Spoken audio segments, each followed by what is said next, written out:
Asia cup के super 4 मरहले के आखिरी मैच में बांग्लादेश ने दिलचस्प मुकाबले के बाद भारत को 6 रन से शिकस्त दी। बांग्लादेश के 266 रन के हदफ के ताकुब में पूरी भारतीय टीम आखिरी ओवर में 259 रन पर आउट हो गई। शुभम गुल 121 रन बनाकर नुमाया रहे। इसके अलावा अक्षर पटेल 42 रन के साथ टॉप स्कोरर रहे। बांग्लादेश की जानिब से मुस्तफिजुर रहमान ने 3 और तंजीम हसन और मेहदी हसन ने 2-2 विकेटें हासिल की।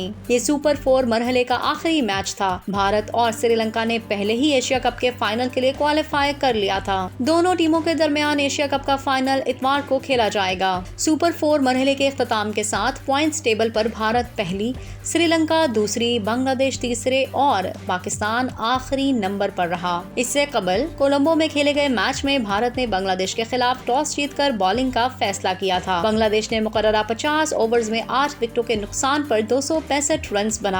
शकीबुल हसन 80 रन बनाकर नुमाया रहे। सुपर 4 मरहले के आज होने वाले मुकाबले के लिए दोनों टीमों में 5 तब्दीलियां की गई हैं। भारतीय टीम की जानिब से हार्दिक पांड्या, विराट कोहली और जसप्रीत बुमराह जैसे अहम खिलाड़ियों को आराम दिया गया है। भारत के खिलाफ बांग्लादेश का आगाज अच्छा न था। 28 के मजमूई स्कोर पर 3 बैटर्स पवेलियन लौट गए। ओपनिंग बैट्समैन लिटन दास 0 पर शार्दुल ठाकुर का शिकार हुए। इसके बाद तंजीद हसन 13 जबकि इनामुल हक भी सिर्फ 4 रन बनाकर आउट हुए। ऐसे में कप्तान शकीबुल हसन और तौहीद के दरमियान 101 रन की शराकतदारी कायम हुई, लेकिन फिर शकीब 80 रन बनाकर आउट हुए, जबकि तौहीद 54 रन की इनिंग खेल गए। इख्तितामी ओवर्स में नसीम अहमद ने 44 और मेहदी हसन ने 29 रन बनाए। इसके अलावा तंजीम हसन ने भी 14 रन बनाए और टीम का स्कोर 265 रन तक पहुंचाया। भारत की जानिब से शार्दुल ठाकुर ने 3 और मोहम्मद शामी ने 2 विकेटें हासिल की, जबकि अक्षर पटेल, जडेजा ने भी 1-1 विकेट हासिल की। भारतीय कप्तान रोहित शर्मा का कहना था